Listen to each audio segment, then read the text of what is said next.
And bad morning, everybody. It's the 11th of September, 9/11 of 2018, and this is our 37th episode of Bad Morning News, brought to you by Brave Browser, the ad-resistant, tracker-resistant browser. And we're going to just jump right in there. Apologies for yesterday, though, briefly, as I was unable to get this set up quickly or via Hangouts in time for the broadcast and was really struggling with Google's interface yesterday. I've spent a bit of time today to make sure that wasn't the case. And unfortunately, today, due to circumstances beyond our control, both Jeremiah and Minark are not able to join us today, but we wish them well today, and hopefully they'll be back with us again tomorrow. But let's kick off with that article about the Navy cryptic that you found. All right. Well, bad morning, everyone. This is out of the Kitsap Sun, written by Julianne Stanford. The Navy reports 450,000-gallon sewage spill over 2 years in Bremerton. Naval Base Kitsap Bremerton's Public Works Department has discovered yet another sewage spill that leaked an estimated 450,000 gallons of wastewater from Puget Sound Naval Shipyard into Sinclair Inlet during a 2-year period. That breaks down to about 540 gallons each day. The Navy became aware of a potential sewage spill Wednesday morning after a monthly water testing sample indicated a spike above normal levels for bacteria, said Commander Ben Leopard, Public Works Officer for Naval Base Kitsap. Further, water testing and investigation pinpointed the source of the spill to two temporary trailers that were constructed on top of a multi-story building at Puget Sound Naval Shipyard in May 2016. The pipes for the bathroom facilities, one in each trailer, were improperly connected to a stormwater system rather than the wastewater system, from where the sewage flowed through the underground pipes into an outfall and into Sinclair Inlet. There was volume coming from sinks, urinals, and toilets, so that was the source, Leopard said. Temporary facilities like that are commonplace at the shipyard, however. Most are just office space and don't contain bathroom facilities that require hookups to the shipyard's sewage system.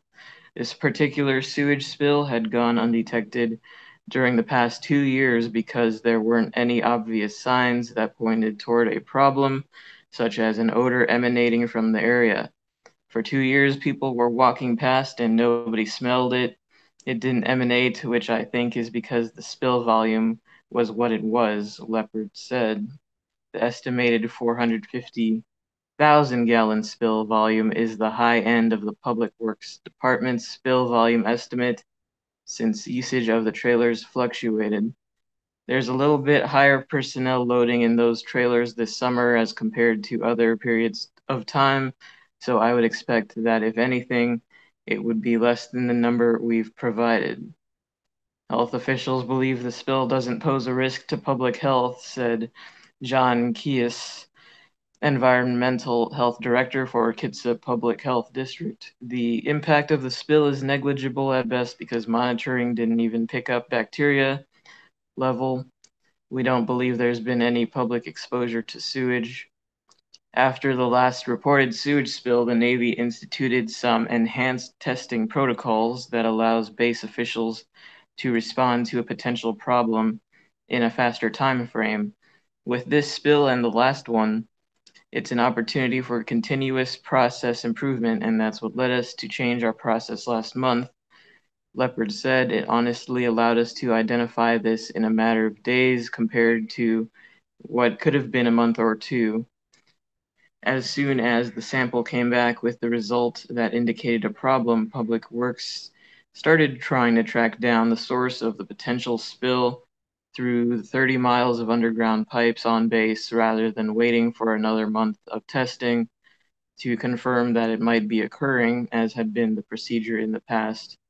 We did an immediate sample at that location again, and we took a sample with within our infrastructure at the nearest point upstream that's not tidally influenced. So what basically would be an accurate representation of our system as opposed to the interaction with the tides, Leopard said.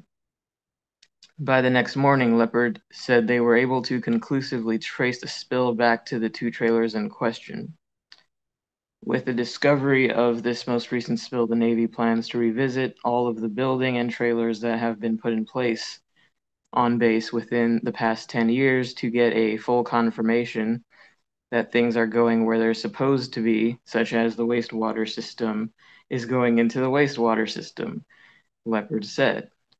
And so that's just a great example today on 9/11 of our tax money hard at work in protecting us from unpolluted inlets and water here.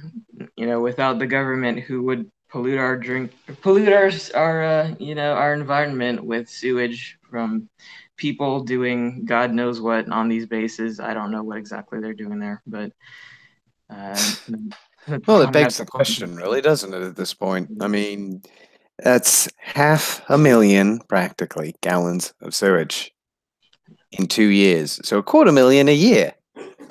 That is absolutely atrocious for a little town to have to deal with. And it's just well, to be honest, a blessing that nobody actually got properly sick. So I guess small favors where they exist, but again, just more examples of how the government doesn't bloody work the way it's supposed to, does it? Yeah, I love that they downplay it as to, well, we overestimated. It's probably less than our estimate. It's like, yeah, that makes it okay. Good for you.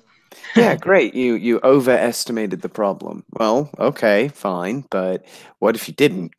You've probably overestimated it, but there's a small chance you haven't, isn't there? And you can say probably all you like, unless it's actually, it doesn't really matter.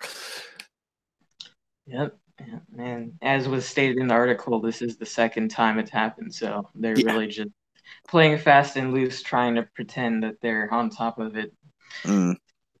Well, it can't be helped, but what can you expect? I mean, this is not actually, this is really par for the course. I've got another article here regarding how the sanctions that we're going to be imposing on all of those horrible, horrible nations that are underprivileging their people don't actually work because they're going to use other solutions that bypass those sanctions, like crypto. So this is actually from Fox News. It's a little bit of scaremongering around crypto, to be fair, regarding this, but we can go into that after the article. I'll try and just take snippets of it. Iran, North Korea, and Venezuela turning to cryptocurrency to bypass US sanctions, experts warn. Americans' rivals are increasingly turning to Bitcoin-style cryptocurrencies after economies were brought to their knees thanks to crippling U.S. sanctions, experts have warned. Iran, North Korea, Russia, and Venezuela are all investing in the technology in an attempt to counter American economic might, and an expert says these nations are forming alliances through the technology. A form of digital money, cryptocurrency uses encryption to secure transactions and control the creation of new units. It uses cryptography, a form of secret coding originating from the Second World War, to process transactions securely. Its major appeal is it is untraceable. That technically isn't true, but we'll go into that. U.S. sanctions work by placing bans on dealings and transactions with persons, nations, and companies. These prohibitions are often enforced with the help of mainstream financial institutions, but cryptocurrencies do not operate within this established system. In fact, Bitcoin and other cryptocurrencies were invented in part to sidestep the existing regulated financial system. This means nations like Iran using or controlling such a currency would allow it to bypass certain measures, such as a ban on buying US dollars, or even facilitate arms deal. I'll skip ahead a little bit. Countries use cryptocurrencies. They've fallen below the radar of what the US can see. They're being pushed underground. Venezuela has also reportedly received help from Moscow when it was hit with sanctions, leading to food shortages, soaring prices, and a healthcare collapse and a crime spree. In February, the South American nation launched a new cryptocurrency called Petro that Nicolas Maduro, the socialist leader of Venezuela, described as, quote, kryptonite against the power of the US government. Now, there's more to this article, if I'm honest, but to be quite frank, it is a little bit of scaremongering around crypto that's being done here to try and help bring it in check. And they're using the old it helps our enemies argument to try and make this a valid reason. Well, so do the weapons that we sell them. So do a number of other things out there, actually. And unfortunately, unless you're going to, again, go to war to try and stop this, I don't see any reasonable way that you can hope to prevent it. Plus, cryptocurrency isn't really untraceable. If you know the addresses of like point to point, you can actually identify if two people transacted in some way. Now, they tried to hash everything to the nth degree, but at some point, the exchange is recorded. It is constantly being recorded. Everything is in multiple locations. So I don't quite know how. I mean, it does seem like this is again a deliberate misunderstanding of the concept. It's less traceable, but it's not completely untraceable. Yeah, I mean, I'm definitely sick of hearing that fear mongering of, it's something only bad people use. That's I hear that around anything concerning um, the dark web or anything that's outside the parameters of the mainstream corporations that are in bed with the government, who they can easily control. And like you said, anything can be used nefariously. That's the double-edged side of having liberties. You take the risk of bad things happening, but that doesn't, I'd prefer, insecurity in liberty compared to just imposed evil, which is, all the state actors imposing evil on us and coercing us to pay for their evil actions. I mean, there's no comparison. Any individual bad actor can do, and just never compares to the organized evil that governments carry out all the time. Well, precisely. I mean, there's you can't really get much more crime than organized crime, and you don't get much more organizations committing crime than large governments, unfortunately. And okay, most of those countries that were on the list have committed a lot of crimes, but doesn't really make it any different from any other nation. And it also, the only difference is that they're sanctions. And if these countries are trading with each other and not directly with the US, I don't quite see where the specifically what the problem is, unless they're saying, oh, because crypto, people will still get food, people will still be able to survive, and therefore their governments will not be overthrown locally. Yeah. And I guess that's what they're trying to achieve, but they're not going to if they're going to constantly be pushing that forms of freedom must be oppressed. It just doesn't function that way. But hey, what can you do? Yeah. Why don't you bring up, actually, as we're still on foreign news, why don't you bring up Trump's response to Syria at this point? Because I want to give some time to the big articles coming out of Europe at the moment. All right. Let me just pull that up here. Trump.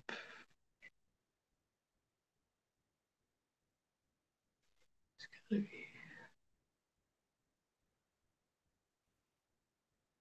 did that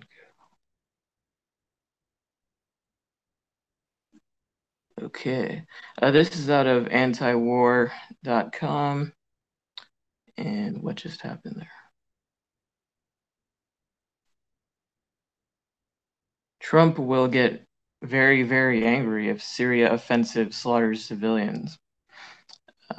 President Trump issued a statement recently warning that he is going to get very, very angry if the upcoming Syrian offensive against al-Qaeda in Idlib province ends up slaughtering civilians. He threatened to respond swiftly and appropriately. This is an expansion of previous comments and threats from the administration about the Idlib offensive, in which Syria hopes to reclaim the last rebel-held territory in the country. Previously, U.S. officials had threatened to attack if chemical weapons were used. Trump's threat to respond now appears to no longer be conditional on any chemical use and comes after other administration officials have declared that they are opposed to any offensive against the rebels at all and will view them all as an escalation of the war. Syrian and Russian forces have shelling and launched airstrikes against Idlib in recent days, but there is as yet no public timetable for the ground offensive. It is not uncommon for Syria to try to soften up rebel territories with shelling while trying to negotiate a surrender before resorting to a ground invasion. So yeah, there's been a lot going on with that over the past few days. Of course, the U.S. looking for excuses to get involved again, and there's another article that was on Free Thought about one of the U.S. senators actually coming out and saying that he thinks there will be a false flag instituted in order to give the U.S. an excuse to get involved again. So we'll just have to kind of monitor this and hope it doesn't devolve into, what it's potentially looking like it could devolve into.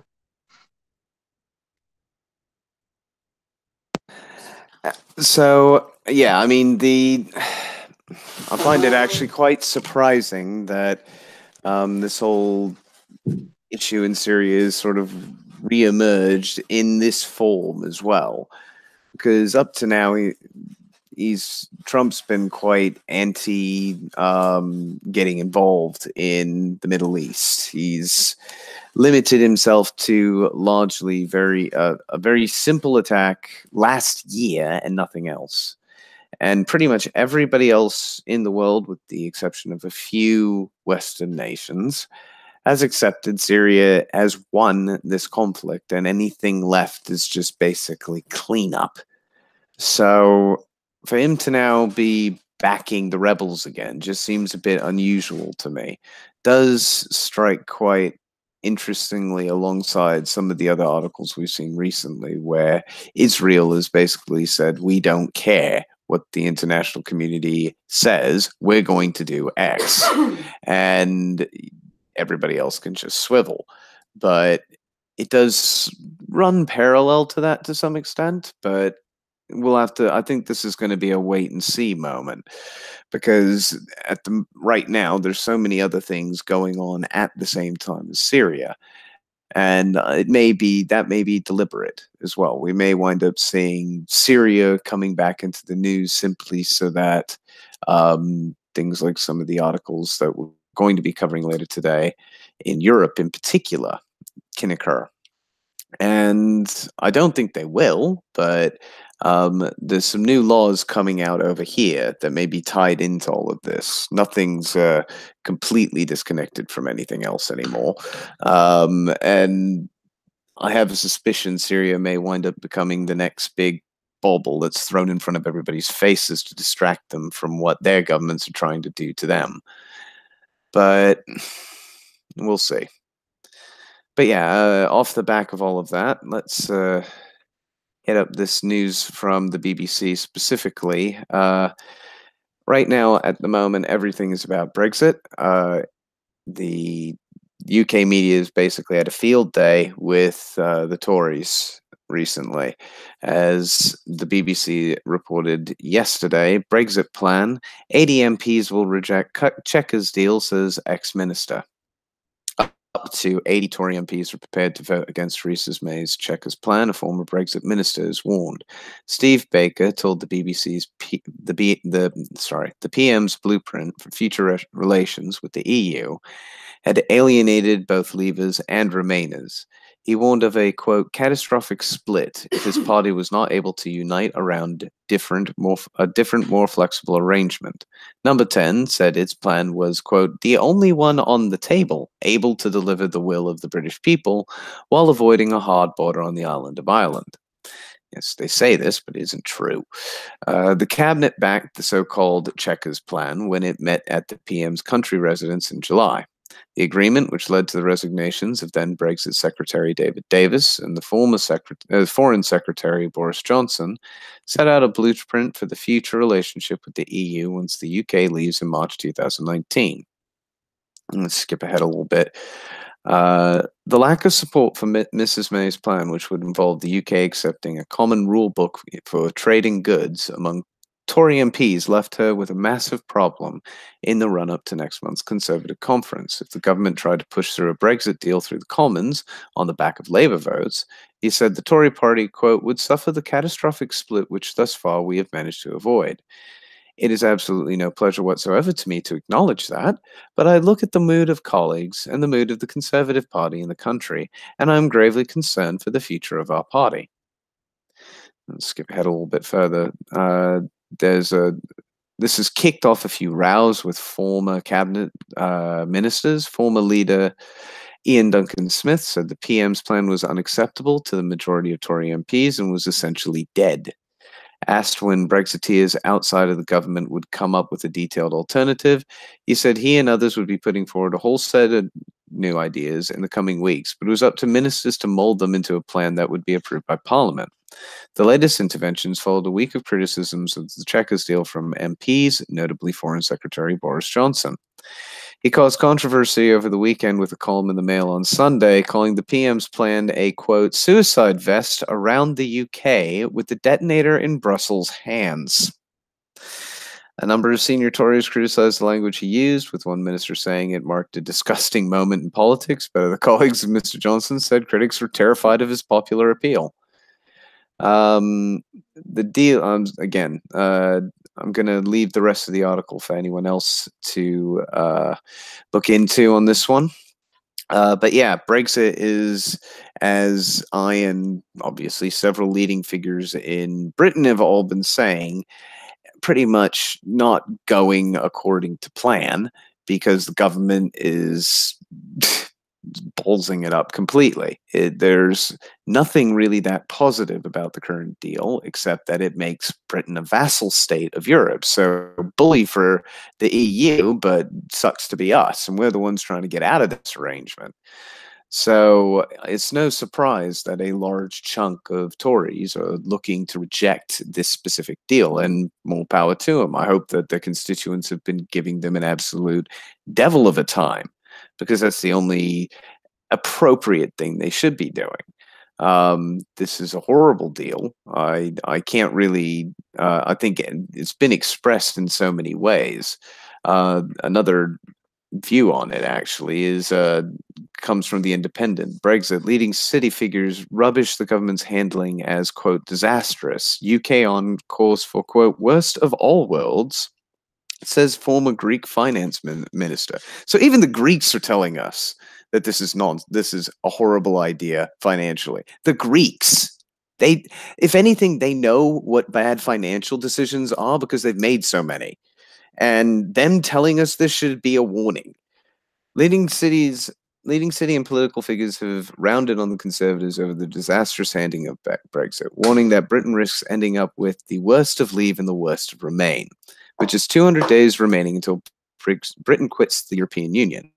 The prospect of a no-deal Brexit continues to spell acute economic uncertainty for the country, with growth and investment held back, and businesses putting into motion drastic contingency plans that will affect thousands of workers. Roland Rudd, founder and chairman of the public relations giant Finsbury, says Brexit is a complete and utter mess. The list of broken promises grows by the day, and the risk of a disastrous no-deal Brexit is increasing all the time. We already know that huge uncertainty created by Brexit is acting as a significant drag on the economy, and the significant fall in the value of the pound since the referendum in 2016 has led to a real squeeze on the cost of living for people up and down the country. And that's before we've even left. Mr. Rudd, who chairs Open Britain, also lambasted Theresa May for knowingly making Britons poorer by taking the country out of the single market. That is not what anyone voted for in 2016. The Tories are still at loggerheads over what they would like destination Brexit to resemble in terms of trade, regulatory convergence, and immigration, with Mrs. May's Chequers blueprint rubbished by several of her own MPs. But as the government dithers, London-based banks, including Goldman Sachs, JP Morgan, and HSBC have started pushing the button on Brexit contingency plans that will diminish the city as a global financial center. Now, I'm not entirely certain how accurate that is, but I'll have to find that out for myself. Former Greek Finance Minister Yanis Varoufakis, who was highly critical of the EU during the country's sovereign debt crisis, warned Brexit is the worst possible process. We currently have the worst of all worlds and the worst of leave and the worst of remain. We will end up with a postponement of decisions until 2021. It will be a typical fudge, and the UK will continue making the EU budget payments. There is a fair chunk more to this, but again, yeah, even businesses are coming out, a lot of them obviously wanting to stay in the EU and basically hoping this will all just go away, but it ain't gonna. And they're all now basically starting to either look to leave or are banging the door for a proper plan of action if things go horribly awry for the government over Chequers, which will happen at this rate. It's not a if, it's a when. I don't see this deal going through, and if it does, it'll be backhand and under the table dealings that will mainly be making it possible. Like, you do this and you'll be a cabinet minister next year. Guaranteed. The reshuffle's coming. So you can always play a politician if you know how. Yeah, thanks for sharing that. I mean, I don't know too much about European politics and all, but just from where I sit, just observing, it just seems ridiculous that it's so hard for people to try and extricate themselves from all these globalist organizations and try to decentralize. And it's just such a shit show. It's been 2 years, and there's still all these machinations going on, and it's like, it just reminds me of the quote, if voting changed anything, would probably be illegal.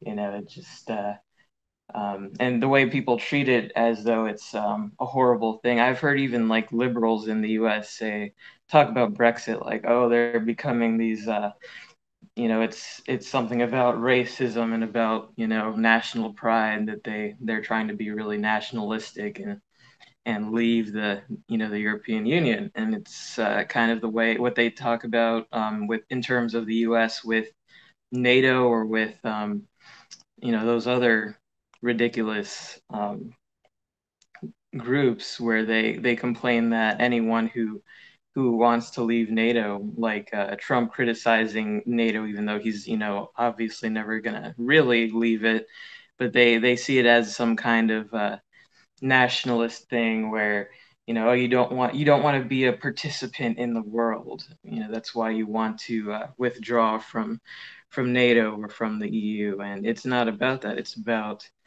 not having decisions made for you based on all of these countries put together, on the interests that the people behind these organizations have, and it being imposed on us and it costing us. So that's just my 2 cents on that. No, that's fair enough. We had a few things in chat regarding the Syria article, with the claim that the false flag is basically underway. I'm waiting for the link to the article now. However, at the same time, I just pulled this up from The Independent from yesterday, in which US Senator claims Britain's MI6 is planning a fake chemical weapons attack on Syria. I'm just an individual who's deeply concerned about achieving peace and stopping the slaughter in the Middle East, said the politician. Fresh off the sit down with Syria's President Bashar al Assad, Virginia State Senator Richard Black turned up on Arab TV last week, making an extraordinary claim about one of the US's closest allies. Mr. Black said Britain's MI6 intelligence services was planning a chemical weapons attack on the Syrian people, which it would then blame on Assad. Around 4 weeks ago, we knew that British intelligence was working towards a chemical attack in order to blame the Syrian government to hold Syria responsible, Mr. Black said on Al Mayadeen, an Arab news channel based in Beirut. Mr. Black said later that he meant the British were planning not to carry out an attack themselves, but to either direct rebels to do so or stage a phony attack with actors posing as victims. Mr. Black also said some chemical attacks previously reported to have occurred in Syria were British fakes, pulled off with the help from volunteer first responders known as White Helmets. From what I can tell, they have been planning a fake attack, not a genuine one, but one where they actually move people out of a town, and they have trained people to portray victims of a gas attack, Mr. Black said in an interview with the Washington Post.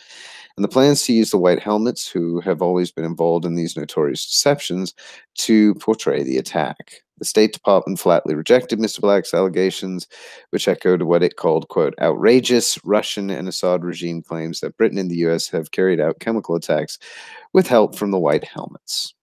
And there is more to this article, but again, we don't want to get hit with copyright strikes. And more importantly, we want people to look at these things for themselves too.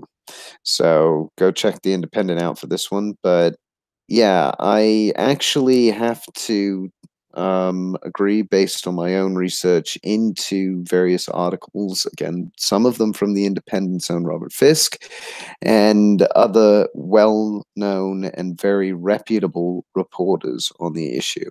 That not is everything is as it seems in the state of Syria. A lot of the events have been never proven to have occurred. When the last chemical attack occurred, Robert Fisk went out and found that most of it was considered by the local community as a fake. There were people who claimed that some people ran in and just started squirting them with hoses and then claimed it was a sarin attack, in which case that is not an appropriate treatment for such an attack. So it doesn't make any sense why they would do that unless they had no idea what they were doing. The whole thing was basically geared towards appearing as something more than it wasn't. And Fisk did a wonderful article detailing what was found inside the actual tunnels used by the rebels. And they did include chemical containers from EU nations and from there were a couple of bombs that were sourced from the US. So these weapons at an end point of sale have wound up in the hands of either legitimate terrorist groups that are posing as rebels and being backed by US and US allies, or they have managed to somehow acquire these from either those specific governments or through back channels, potentially through clandestine operation services like MI6 and CIA. Now, which one did it? I ain't hazarding a guess, but a lot of people have been pushing it's MI6 doing this one simply because there have been articles in Arab press which stated that they found British agents during one of the raids that they did right before the chemical attack supposedly happened. There were a number of, and as I said, these are from non-US sources. So a lot of these people aren't necessarily going to report a US point of view or a Western narrative. And as such, they will be roundly denounced as false, regardless of whether or not they are.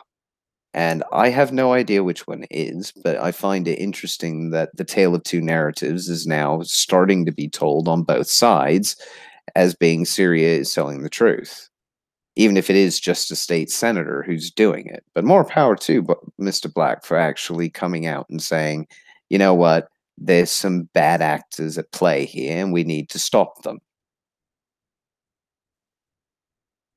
What are your thoughts on it? Yeah, yeah, definitely. I think you summed it up really well there with Robert Fisk. He's done a lot of great work, and just going in, him taking the time going to actually talk to people there and see um, the reality, and not just rely on, the mainstream media that wants to feed us whatever bullshit that they feed us. Um, and on that note of non-U.S. State media, I just came across an RT article um, that claims that the filming of a staged chemical attack in Idlib is beginning, and that's according to that claim is being made by Russia's Ministry of Defense. And I can read a little Let's bit do it. from Yeah, that. let's read a bit from that so that we get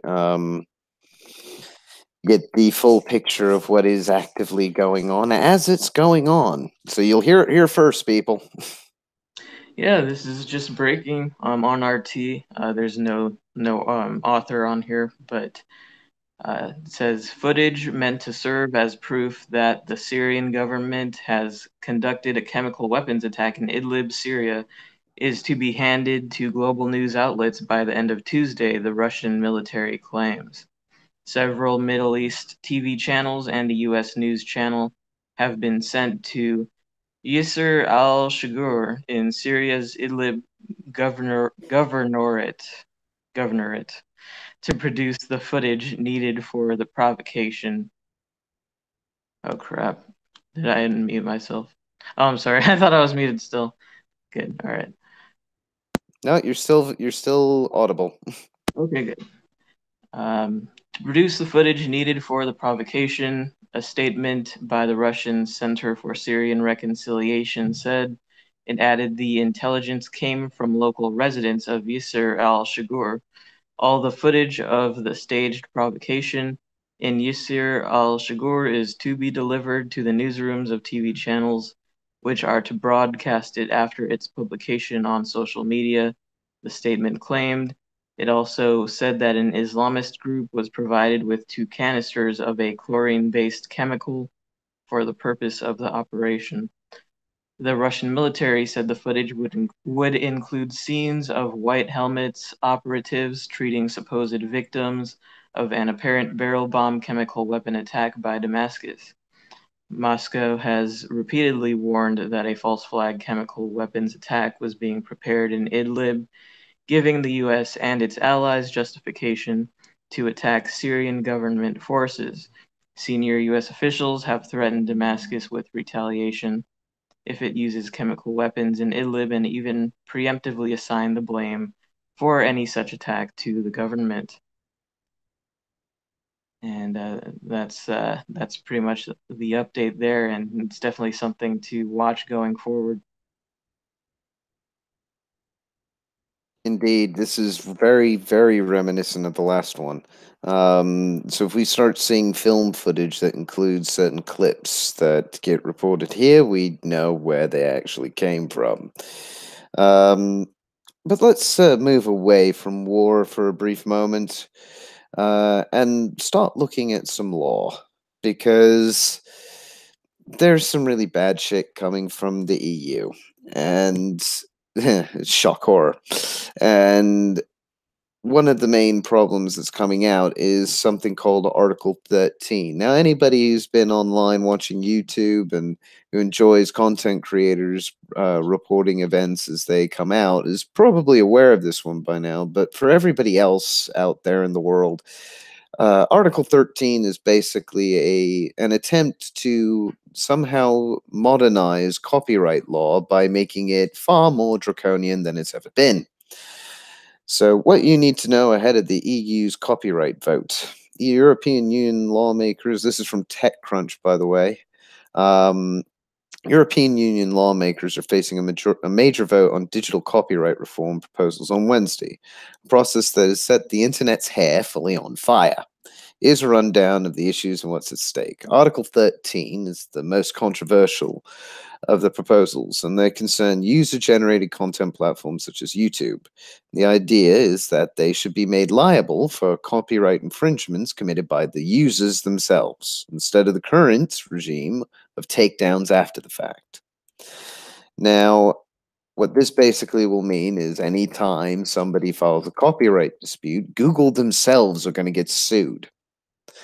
And the same thing would be true for Facebook, Amazon, any website, including publishers like news sites.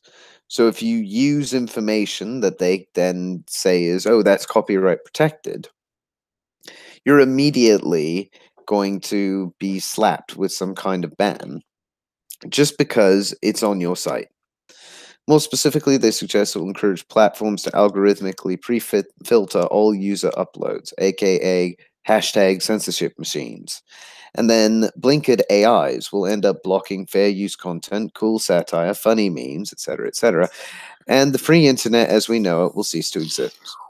The backers of the proposal see it differently, of course. These people tend to be creatives whose professional existence depends on being paid for the shareable content they create, such as musicians, authors, filmmakers, and so on. Their counterargument is that, as it stands, their hard work is being ripped off because they are not being fairly recompensed for it. Well, I'm sorry, but you should have checked that in your freaking contract. Consumers may be the ones technically freeloading by uploading and consuming others' works without paying to do so, but creative industries point out it's the tech giants that are getting the most money from this exploitation of the current rights rules, because they're the only ones making really fat profits off other people's acts of expression. Alphabet, Google's ad giant parent, made $31.16 billion in revenue in Q1 this year alone. YouTube has been a prime target for musicians, Aya, who contend that the royalties the companies pay them for streaming their content are simply not fair recompense. Well, again, if they're paying you to stream the content, you're not happy with how much you're being paid, why'd you agree to that set of terms? Article 11. Second controversy attached to the copyright reforms concerns the use of snippets of news content. European lawmakers want to extend digital copyright to cover the leadies of news stories, which aggregators such as Google News typically ingest and display, because, again, the likes of Alphabet is profiting off of bits of others' professional work without paying them to do so. And on the flip side, media firms have seen their profits hammered by the internet serving up free content. The reforms would seek to compensate publishers for their investment in journalism by letting them charge for use of these text snippets instead of only being paid in traffic. So basically, it's a link tax, is what people who are criticizing it, including me, call it. They argue that because the links can also contain words of the content being linked to, these will fall under the Article 11 argument and therefore will get taxed. And much debate is raged over how the law would or could define what is and isn't a protected text snippet. They also could claim that the auxiliary copyright idea hasn't worked where it's already been tried in both Germany and Spain. Google just closed its news aggregator in the latter market.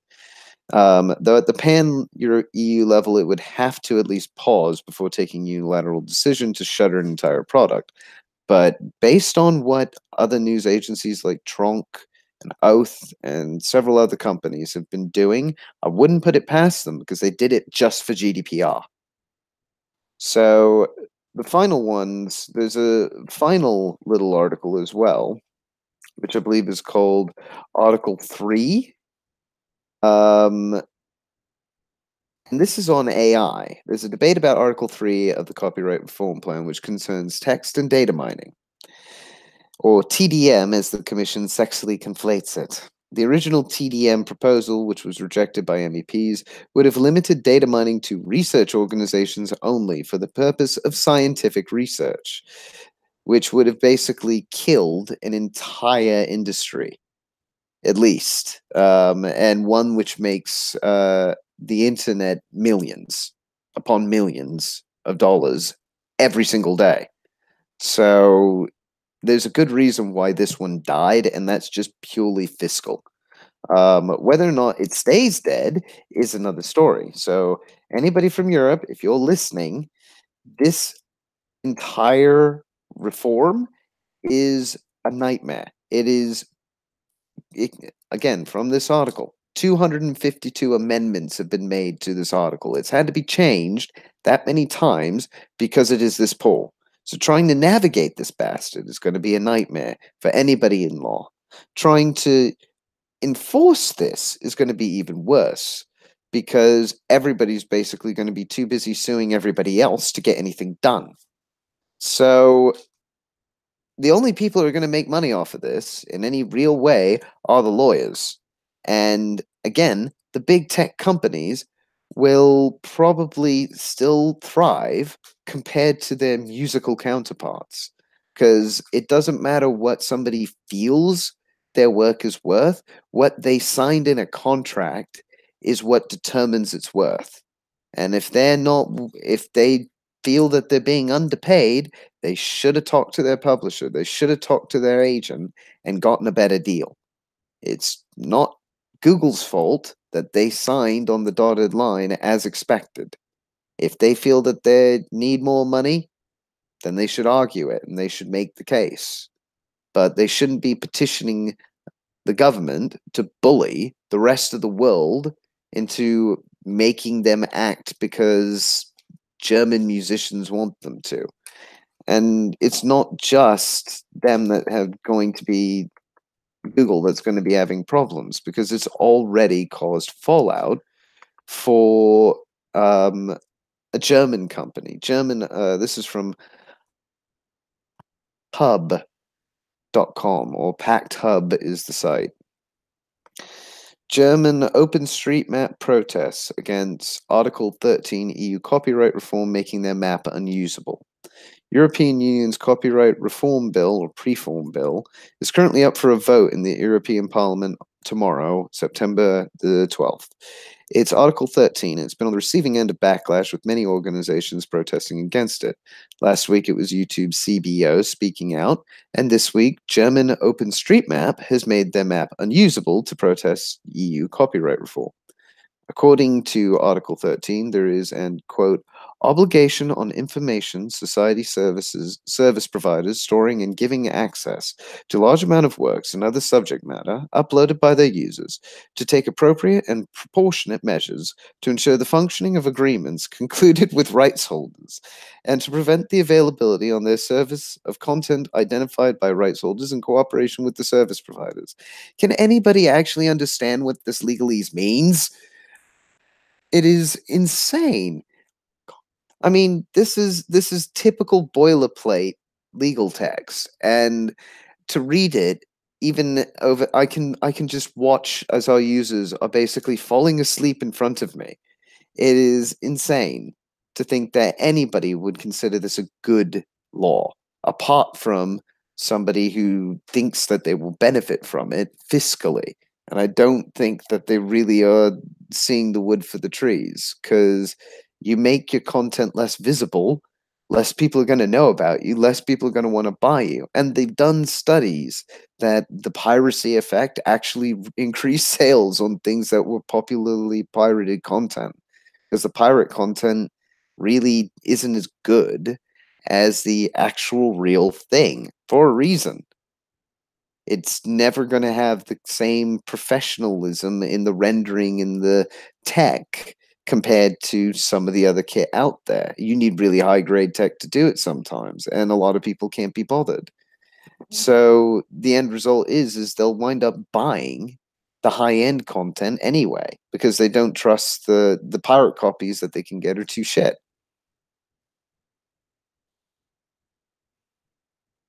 Anyway, what's your views on Article 13, mate?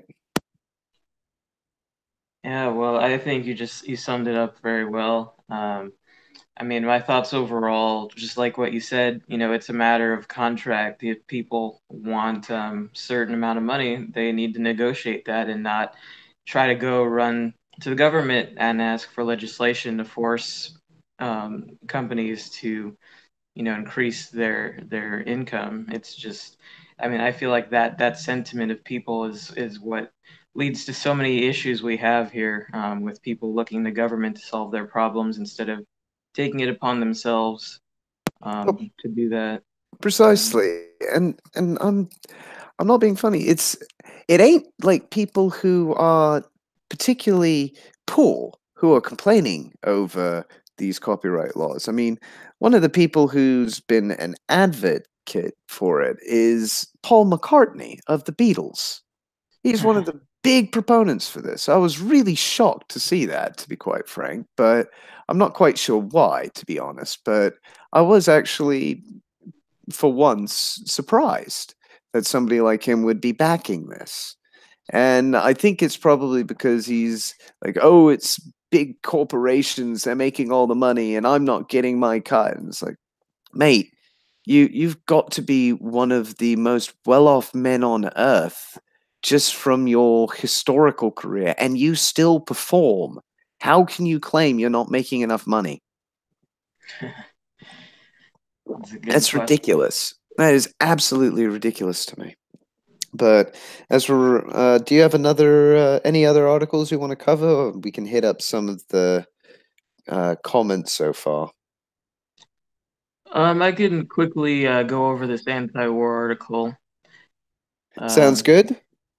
yeah, this is from anti-war. Um, CIA drone flights on the rise in Africa. Strikes expected to come soon. Early in President Obama's time in office, CIA drone strikes became hugely common and extremely controversial. The large scale killing done publicly, but with the CIA refusing even basic transparency, was ultimately scaled back shortly before Obama left office, with a transfer of much of the drone campaign from the CIA to the Pentagon. With growing focus on Africa and the Pentagon not having a substantial existing infrastructure there, however, the CIA is making a comeback. After former CIA Director Mike Pompeo started pushing the matter with Trump, limits on CIA drone flights were scaled back. Across Africa, but especially in Niger and Libya, CIA flights are soaring. Officials say that so far they have mostly been surveillance flights, but lethal attacks are a virtual certainty, and very soon, because of growing CIA interest in attacks in southern Libya.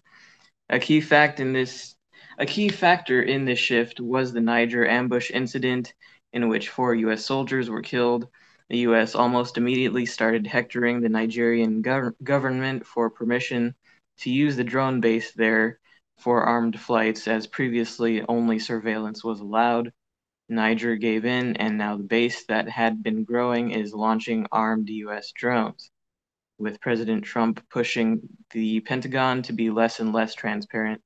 The CIA resumption of drone killings will lead to even more opacity, as fatal drone strikes will be unreported by both sides, leaving it uncertain which actually, sorry, that's not really in English, whoever wrote that.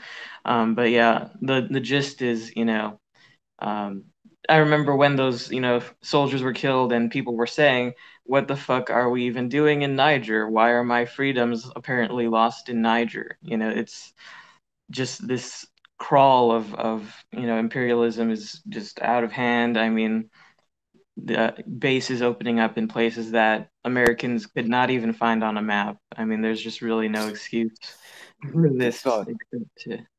Sorry, go ahead.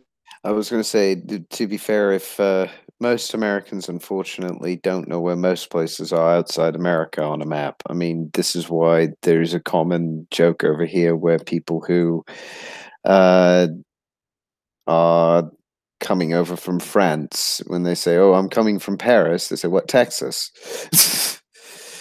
And I mean that the number of times this actually happened to people I know from France is actually worrying. Uh, But I mean, beside that, it's even without that, it is empire building. All joking aside, this is exactly what America is doing. It's been doing it for decades, and it's just becoming more and more blatant with it.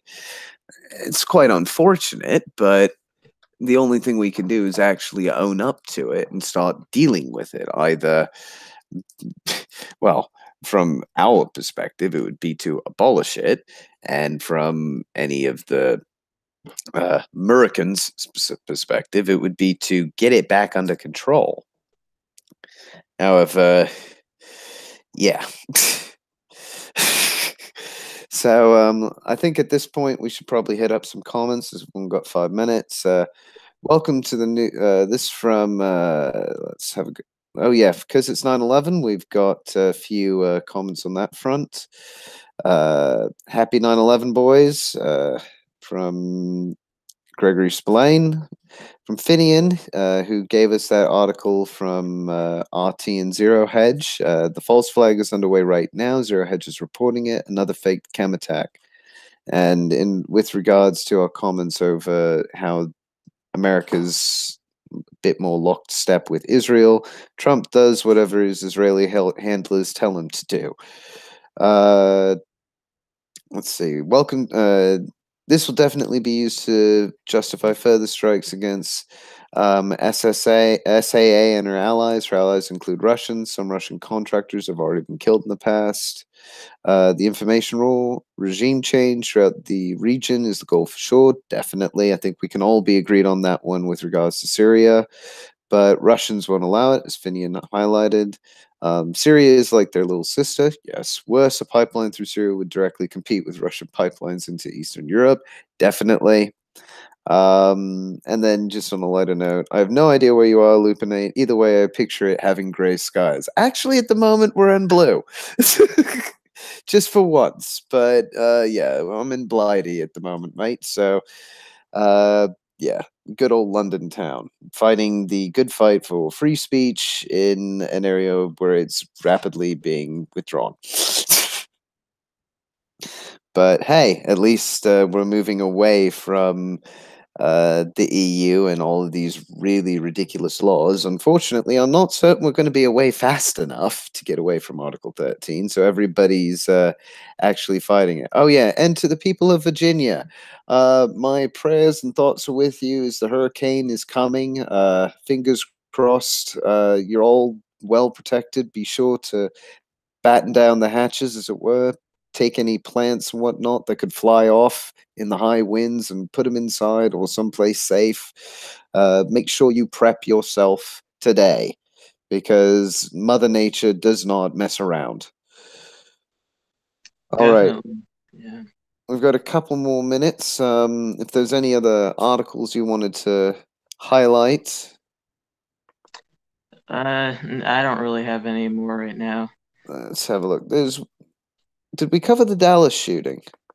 Oh yeah. Oops. Yep. Yeah, let Forgot. me quickly touch on this. So, this is from the Associated Press. Protesters speak out against Dallas shooting. Protesters gather at police headquarters in Dallas to speak out against the shooting death of a black man by a white officer who says she mistook his apartment for theirs. The Dallas Morning News reports that community activists organized the rally on Monday to protest last week's shooting of a 26-year-old Botham Jean. Officer Amber Geiger was arrested on Sunday on manslaughter charge and released on bond. The arrest affidavit gives the narrative of what happened was released on Monday. It appears to be based almost entirely on the officer's account. Attorneys for the Jeans family said it was self-serving and contradicts neighbors' accounts. Several dozen protesters blocked traffic as they marched about half a mile from police headquarters. They were also denouncing the fatal shooting of a man by a security guard on September 1st. Police, some on horseback, followed. Officers fired pepper balls to help control the crowd at one point. The rally ended back at the headquarters. Leaders asked protesters to return for another rally on Wednesday. So, yeah, basically, the gist of the story is a female white police officer went to the wrong home thinking it was hers and shot a man thinking he was an intruder on his own property. And apparently, because she's a cop, her word must be the primary source instead of just a source, as would be normal for any other investigation of two people being involved in this type of crime. But as we've always stated here, there is a bit of, well, more than a bit of a double standard when it comes to the law in the States. And if you are a servant of the law, you apparently are above it, at least de facto, if not de jure. Yeah. I just feel really bad for the family. Obviously thoughts are with them, and just really tired of hearing these ridiculous stories of cops, having, of course, they get, all the benefit of the doubt. She's claiming, that she Mm. was tired and that she claims she gave verbal orders to the guy and he didn't listen. Well, it's his fucking house. Why should he listen to you storming into his house, But Precisely. His unfortunately, property, his rules. But yep, but that's unfortunately that's not how cops consider the world.